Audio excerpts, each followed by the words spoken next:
எல்லாருமே கவர்மெண்ட் சைடுல இருந்து பஸ் கொடுக்கல, அதனால கிளாம்பாக்கத்துல இருந்து நம்மளால ஊருக்கு போக முடியலன்னு தான் பேசிக்கிட்டு இருக்காங்க. அதுவும் கரெக்ட் தான். ஏன்னா ஆற்காடு டிப்போல அவ்வளவு கவர்மெண்ட் பஸ் சும்மா தான் நிக்குது. பாருங்க, இது வந்து ஆற்காடு டிப்போ. இந்த இடத்துல கை காமிக்கிற பாருங்க, இந்த இடம் எல்லாமே ஃபுல்லாவே பஸ் இருக்கு. அதெல்லாம் அந்த லீவ் டைம் அதுக்கெல்லாம் எக்ஸ்ட்ரா விட வேண்டிய பஸ். சென்னையில கேளம்பாக்கத்துல கோயம்பேடுல பஸ் இல்லாம இருக்குது. ஆனா இவங்க பஸ் இவ்வளவு வச்சுக்கின்னு இங்க இருந்து அனுப்பாம எல்லாத்தையும் இந்த சைட்ல லாக் பண்ணி வச்சிருக்காங்க. அன்னைக்கு ஒர்க்கிங் டேன்னு நல்லாவே தெரியும். ஒர்க் பண்ற எம்ப்ளாயோ இல்ல காலேஜ் படிக்கிற ஸ்டூடெண்டோ அன்னைக்கு தான் வேலையை முடிச்சுட்டு ஊருக்கு கிளம்புவாங்கன்னு நல்லாவே தெரியும். அப்படி இருக்கும்போது எதுக்காக சிறப்பு பேருந்து விடல? பஸ் கிடைக்காம சிலரால ஓட்டு போட முடியல, ஓகே. ஆனா கரெக்டான டைம்ல பஸ் புக் பண்ணியும் என்னால ஏன் ஓட்டு போட முடியல? நாங்க கிளம்புன பஸ் கோயம்பேடுல இருந்து செங்கல்பட்டுக்கு வரதுக்கு இதுக்கு 16 மணி நேரம் ஆச்சு. இப்படி ஒரு டிராபிக் ஜாம் என் வாழ்க்கையில பார்த்ததும் இல்ல, இதுக்கப்புறம் பார்க்க போறதும் இல்ல.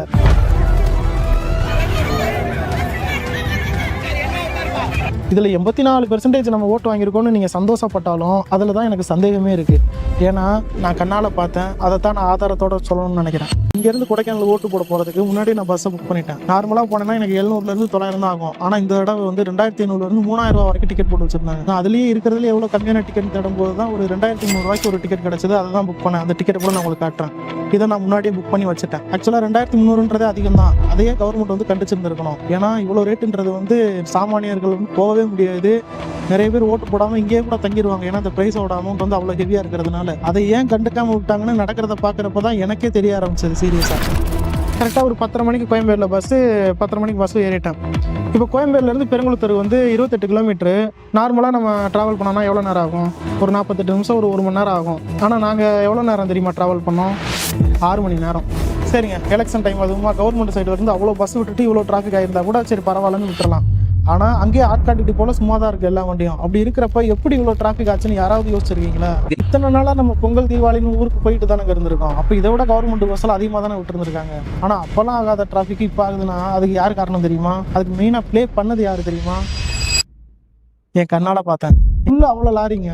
அதில் ஒரு லாரி டிரைவர் பேசிகிட்டு இருக்கும்போது சொன்னார், போலீஸ்கார் வந்து ஏதோ 1000 ரூபா கொடுத்துட்டு ஏறி அதாவது பஸ்ஸை மறைச்சு அங்கங்கே டிராஃபிக் ஆகிற மாதிரி நின்று போங்கன்ற மாதிரி 1000 ரூபா கொடுத்ததா சொன்னார். சத்தியமாக நாங்கள் முன்னாடி நம்மள ஏதோ ஜாலிக்கு சொல்கிறாங்கன்ற மாதிரி நினச்சோம். ஆனால் எங்கள் பஸ்ஸுக்கு முன்னாடி நான் கண்ணார பார்க்கும்போது தான் எந்த அளவுக்கு வந்து அது நடந்திருக்குன்றது வந்து அப்புறம் தான் தெரிஞ்சது. ஒவ்வொரு இடத்துலையும் அது எந்த அளவுக்கு ப்ளே பண்ணியிருக்கு, அந்த ட்ரக்கு வந்து இந்த டிராஃபிக் ஆகுறதுக்கு வந்து எந்த அளவுக்கு ப்ளே பண்ணியிருக்கு அப்படின்றது வந்து போக தான் எங்களுக்கு அந்த விஷயம் தெரிஞ்சது. அங்கங்கே லாரினாலையும் சரி ட்ரக்குனாலையும் சரி டிராஃபிக் ஜாம் ஆகி நிற்கிது.